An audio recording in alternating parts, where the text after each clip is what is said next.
Mesdames et messieurs, bonjour et bienvenue dans cette interview sur VOA Afrique.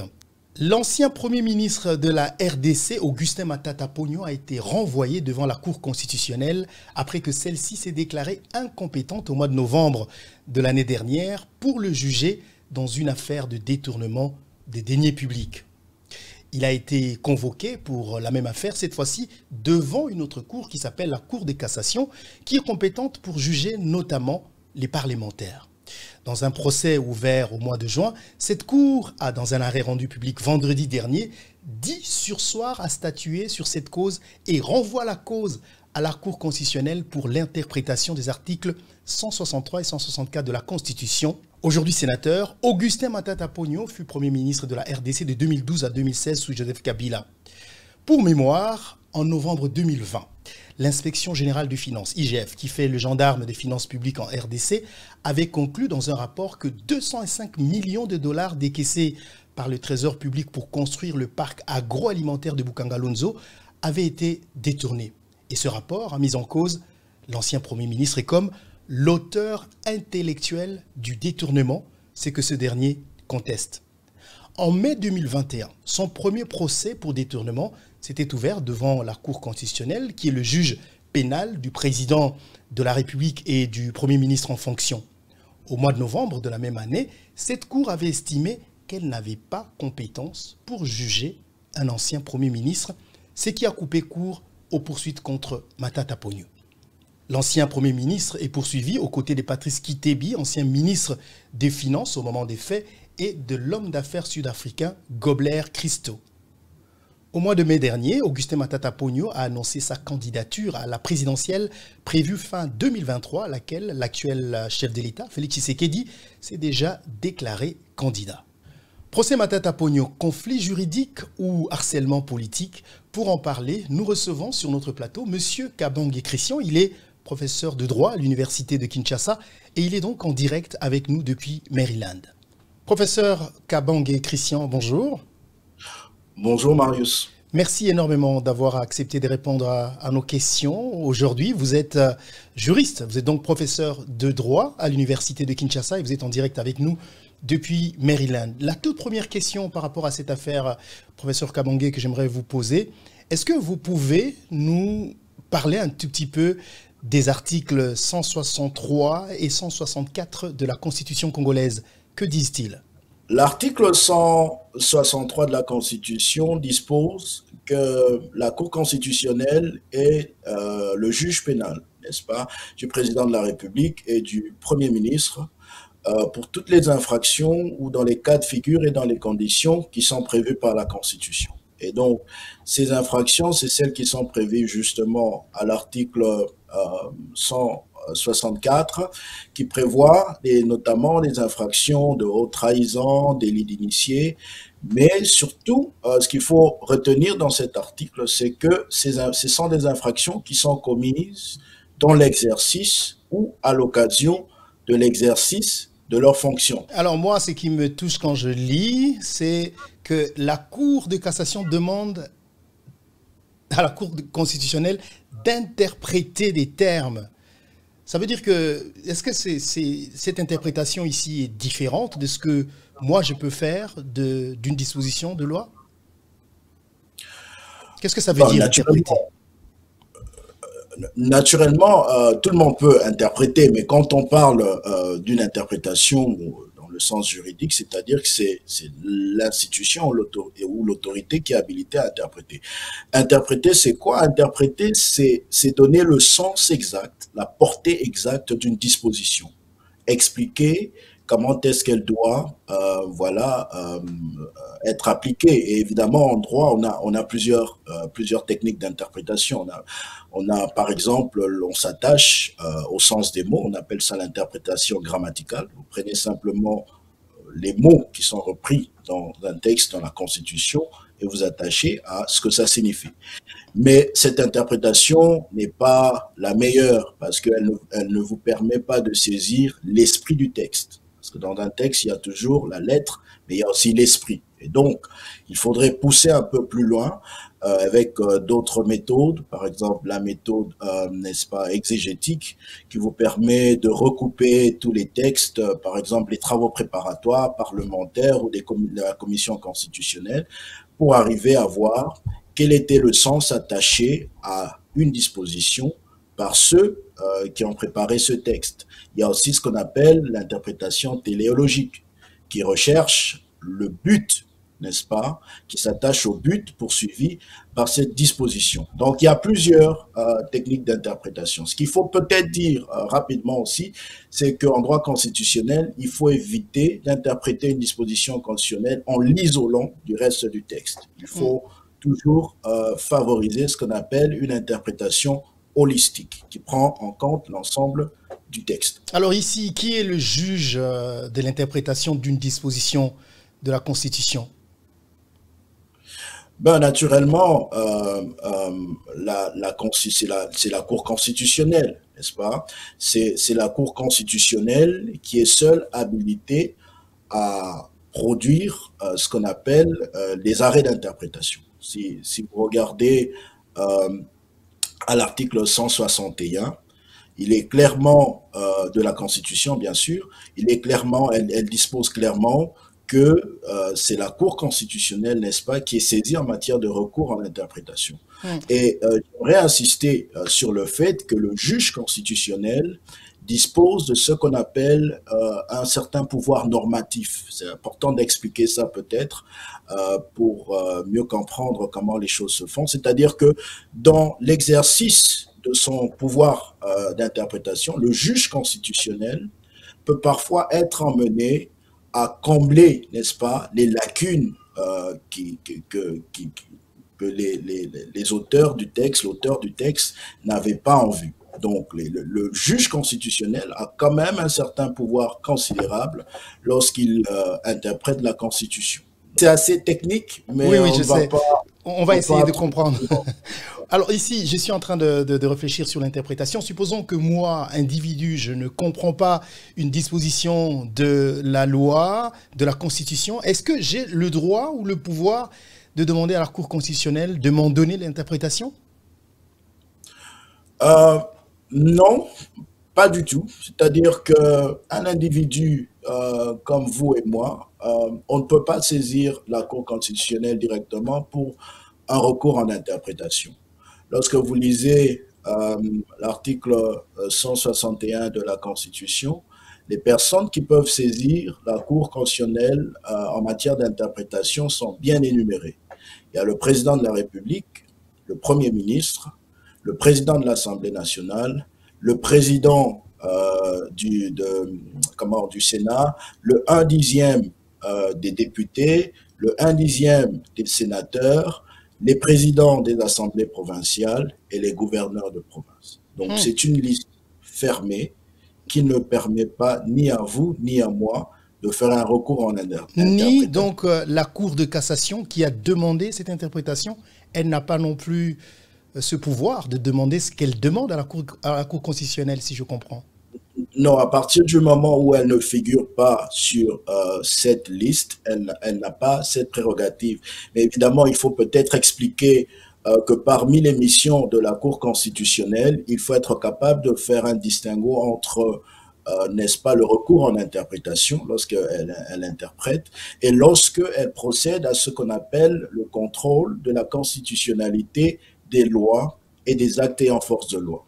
C'est-à-dire que dans le contexte du contrôle de la constitutionnalité des lois, si moi, individu, j'estime par exemple qu'il y a une disposition qui doit s'appliquer à ma personne, j'estime que cette disposition est inconstitutionnelle, je peux saisir la Cour constitutionnelle, n'est-ce pas?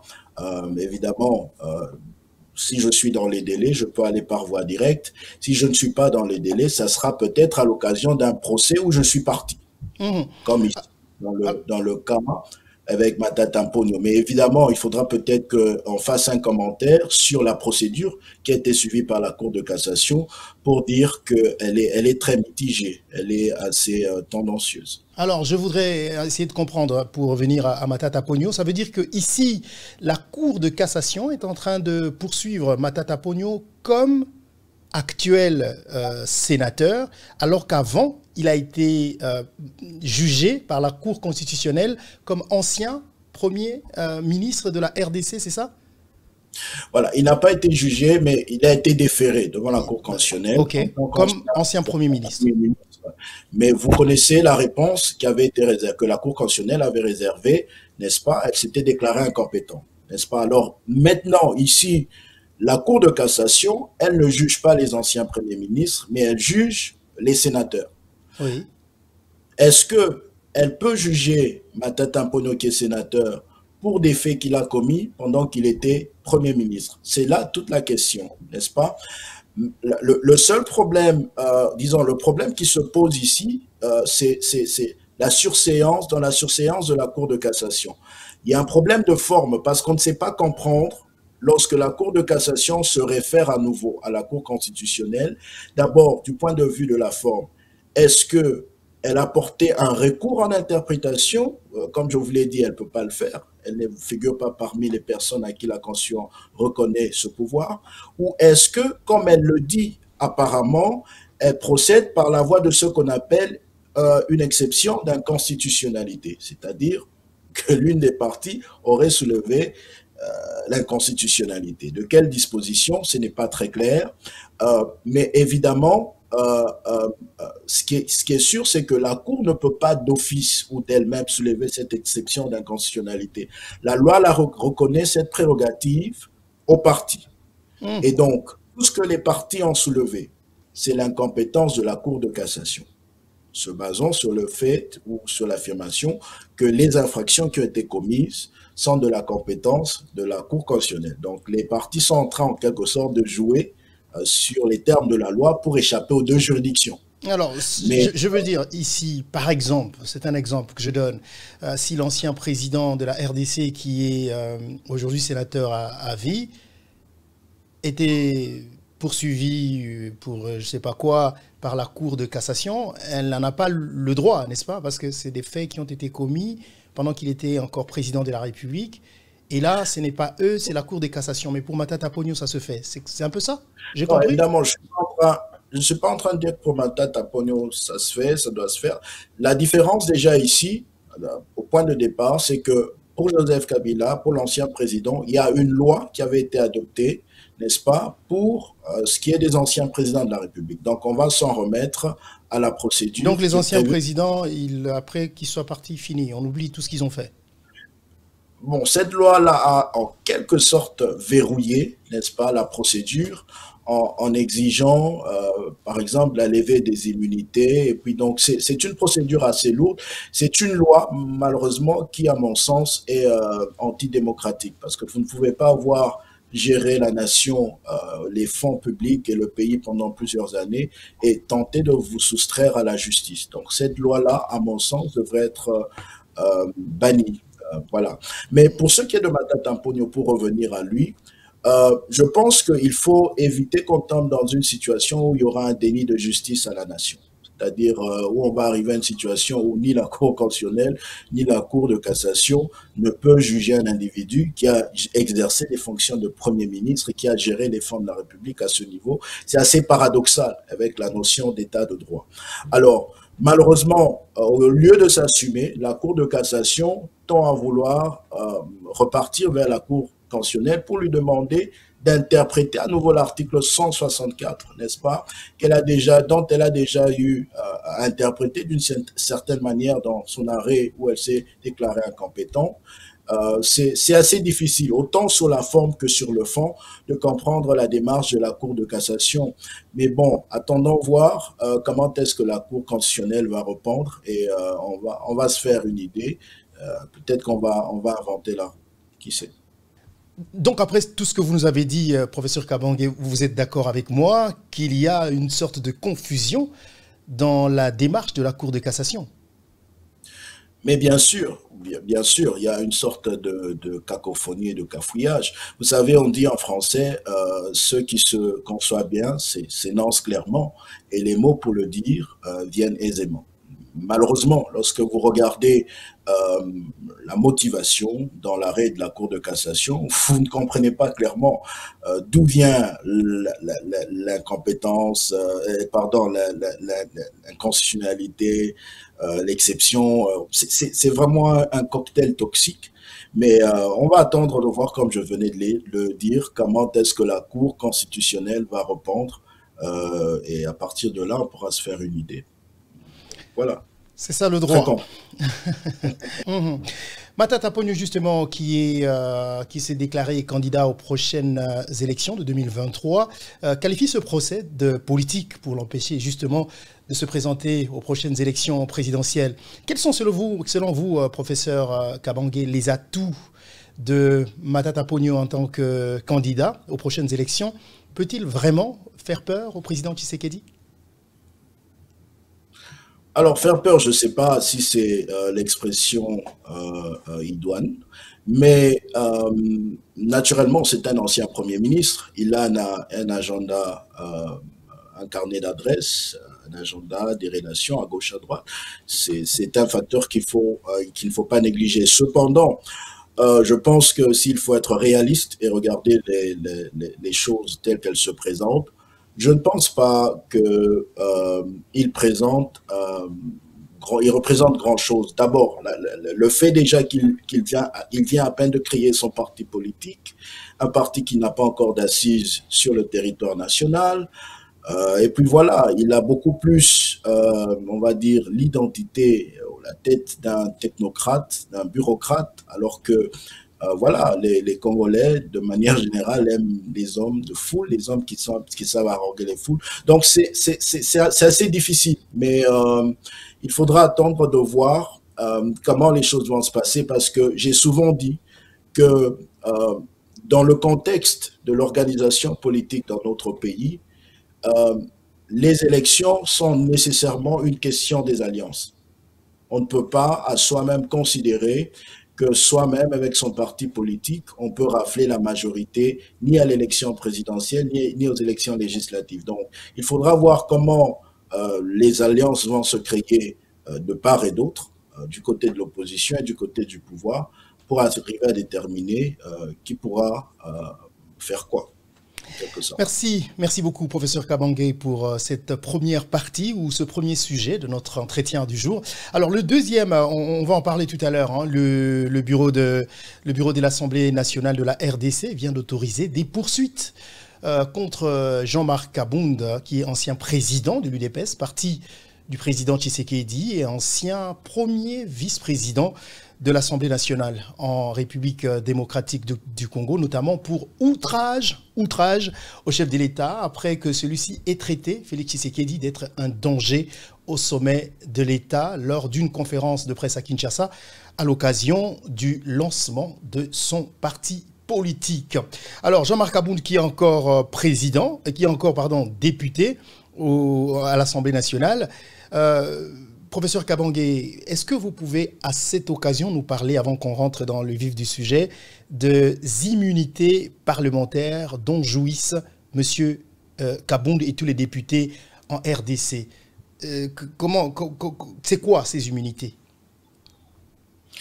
Alors, les immunités sont reconnues voilà, aux parlementaires, aux députés dans la Constitution pour leur permettre justement de bien exercer leurs fonctions, pour qu'ils soient à l'abri, n'est-ce pas, des influences ou des menaces politiciennes et même parfois des pouvoirs privés ou des personnes privées. Et ce qu'il faut savoir des immunités, c'est qu'elles remplissent deux fonctions. D'abord, elles remplissent, la première fonction qu'elles remplissent, c'est l'irresponsabilité. C'est-à-dire que le député ne peut pas être poursuivi pour les déclarations, pour tous ceux qui rentrent dans le cadre de l'exercice de son mandat. Quand il parle du haut de la tribune, voilà tout ce qu'il dit, il ne peut pas être poursuivi pour ça. Il n'y a pas de responsabilité. Mais il y a aussi ce qu'on appelle l'inviolabilité. L'inviolabilité veut dire que même pour des faits qui sont en dehors, n'est-ce pas, de sa fonction ou de son mandat de député, lorsqu'il y a une infraction à la cité ou à la maison, il ne peut pas être poursuivi sans l'autorisation de l'Assemblée nationale. Donc, voilà pourquoi vous allez remarquer que le procureur général près la Cour de cassation a adressé un réquisitoire à l'Assemblée nationale pour justement demander qu'on puisse lever les immunités de Jean-Marc Kaboun pour qu'on puisse procéder, n'est-ce pas, à l'instruction, qu'ils soient entendus par la justice. La phrase qui revient, c'est outrage au chef de l'État, professeur Kabonge. Ce terme qu'on utilise souvent, qu'on entend souvent en RDC, chaque fois que quelqu'un s'attaque au président de la République, qu'est-ce que ça veut dire outrage au chef de l'État? Outrage, offense, on va dire que l'expression reprise dans le réquisitoire du procureur général près la Cour de cassation, c'est offense, même si dans le fond, il n'y a pas vraiment de différence. Alors, l'offense au chef de l'État, c'est lorsque, on va dire par des propos, par des gestes ou des faits, vous portez atteinte à la personne du chef de l'État, vous portez atteinte à son honneur. C'est évidemment, ce n'est pas toujours clair, n'est-ce pas, lorsque vous mettez sur une balance d'un côté le droit à la liberté d'expression qui est constitutionnellement garanti et l'offense, n'est-ce pas, au chef de l'État. C'est pas toujours clair, n'est-ce pas, quelle est la ligne de démarcation. On estime même que cette infraction est contraire à la démocratie. Mais en même temps, on ne va pas considérer que parce qu'on est en droit de critiquer les actions du président de la République, et je dis bien en droit, parce qu'on est en droit de critiquer les actions du président de la République, parce qu'en même temps, il exerce un mandat qu'il a reçu du peuple. Donc c'est la contrepartie du fait qu'il soit élu au suffrage universel direct. Mais en même temps qu'on a le droit de le critiquer, est-ce qu'on a le droit de porter des propos injurieux, diffamatoire, attentatoire à son honneur? Je pense que c'est là, n'est-ce pas, que l'infraction d'offense au chef de l'État intervient. Donc, en quelque sorte, c'est ça. Ce sont des faits, des gestes, des paroles qui sont de nature à porter atteinte à la personne ou à l'honneur du président de la République. Mais certains disent que cette infraction n'existe plus dans la loi congolaise. Oui, le débat, la question a souvent été débattue parmi les juristes congolais, tout simplement parce qu'ils estiment que l'ordonnance loi du 16 décembre 1963, qui consacre cette infraction, n'est-ce pas, n'avait peut-être pas été ratifiée, elle devait disparaître avec la Cour de sûreté de l'État, et puis elle n'apparaît pas au Code pénal. Bref, il y a tout un débat autour de ça. Mais ce qui est important à retenir ici, c'est que le texte s'applique encore. C'est-à-dire qu'il y a des gens qui ont été arrêtés sur base de ce texte-là. Et donc, si il y a inconstitutionnalité, par exemple, évidemment, on pourrait évoquer la clause abrogatoire de l'article 221 de la Constitution qui exige que les textes qui ont été adoptés avant ne puissent continuer à produire des effets que pour autant qu'ils sont conformes à la Constitution. Mais en même temps, l'idéal serait d'avoir la sanction du juge constitutionnel pour dire que cette loi est inconstitutionnelle et que donc on ne devrait plus l'appliquer. Cela pourrait se faire, comme je l'ai mentionné tout à l'heure, dans le cadre d'une exception d'inconstitutionnalité où une question préjudicielle serait soumise au juge constitutionnel pour qu'il se prononce. Mais tant qu'on n'en est pas là, la loi, elle continue à s'appliquer. Et j'irai même plus loin pour dire ceci, c'est que ce n'est pas la seule disposition qui fonde ou qui protège le président de la République. Il y a aussi l'article 136, n'est-ce pas, je pense même 137 du Code pénal, qui protège, ou qui réprime l'outrage contre toute autorité, toute personne qui est dépositaire de l'autorité publique, et donc le président de la République y compris. Donc, c'est un débat, on va dire qui est assez biaisé. Alors, quelle sera, selon vous, la procédure après cette mise à disposition de la justice de Kabonde? En principe, il sera entendu par le procureur général près la Cour de cassation, et ensuite, Le procureur va tirer ses conclusions, il va faire fixer l'affaire s'il estime voilà, qu'il veut aller plus loin. Et puis, on va le poursuivre. Et puis, voilà. Donc, Alors, ce qu'il faut savoir, c'est que l'ordonnance que j'ai citée, celle du 16 décembre 1963, prévoit une peine de servitude pénale qui peut aller entre 6 mois et 2 ans. Donc, c'est au juge, ça sera au juge d'apprécier, mais on n'en est pas encore là, donc on ne va pas mettre la charrue avant le bœuf. Monsieur Kabound, qui aujourd'hui se réclame de l'opposition avec la création de son parti politique, est-ce que, parce que ce n'est pas le seul opposant au président Tshisekedi qui tient des propos aussi forts que ceux on a entendus de la part de Monsieur Kabound. Martin Fayoulou, par exemple, va un peu beaucoup plus loin hein, dans ses déclarations. Est-ce que vous pensez qu'il y a-t-il eu de propos que M. Kabound aurait tenus qui pourraient constituer un crime? Bon, évidemment, je ne vais pas forcément me soumettre à une appréciation personnelle, mais ce qui est certain, c'est que lorsque vous lisez le réquisitoire du procureur général près la Cour de cassation, il reprend certains extraits du discours. N'est-ce pas? Le fait, par exemple, de dire que le président de la République est incompétent, le Mais fait M. que... Fayoulou le dit souvent.